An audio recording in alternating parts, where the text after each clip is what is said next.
Class 10 के अंदर अक्सर बोर्ड एग्जाम के अंदर ये प्रश्न पूछा जाता है समांतर श्रेणी का, जिसके अंदर आपको एक समांतर श्रेणी दे रखी होगी और आपको पूछा जाएगा एक तो प्रथम पद और एक पूछा जाएगा आपको सार्वंतर। ये 1 नंबर का 100% प्रश्न आता है, तो आपको छोड़ के नहीं आना है, बहुत ही सरल है। देखिए जो समांतर श्रेणी दे रखी है उसका पहला पद, समांतर श्रेणी क्या है यहाँ 3, 1, -1 और -3 और डैश डैश, यानी ये अनंत तक चल रही है।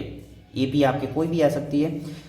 एपी में से सबसे पहला जो संख्या दिखे वही क्या है प्रथम पद। तो प्रथम पद में तो बिल्कुल दिमाग लगाने का काम ही नहीं, सीधा आप लिख सकते हैं कि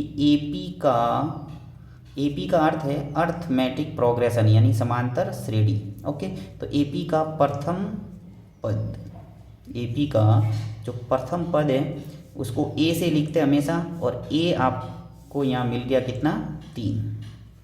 ठीक है, यानी पहली संख्या उठा के सीधा लिखना है प्रथम पद के आगे, यानी आ गया आंसर हमारा एक प्रथम पद कितना आ गया 3।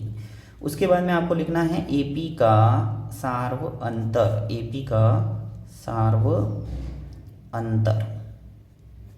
तो एपी का सार्वअंतर का मतलब है आपको निकालना है डिफरेंस, यानी डी। ओके, उसके लिए आपको दूसरे पद में से प्रथम पद को घटाना है।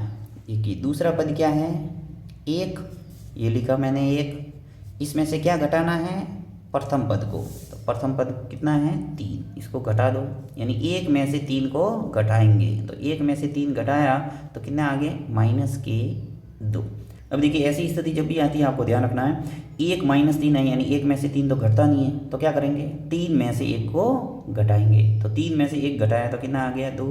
अब आपको बड़ी संख्या के आगे जो भी सिंबल है वो लगाना है, यानी 3 के आगे माइनस है इसलिए माइनस, यानी -2 इसका आ जाएगा सार्वअंतर। प्रथम पद क्या आ गया 3।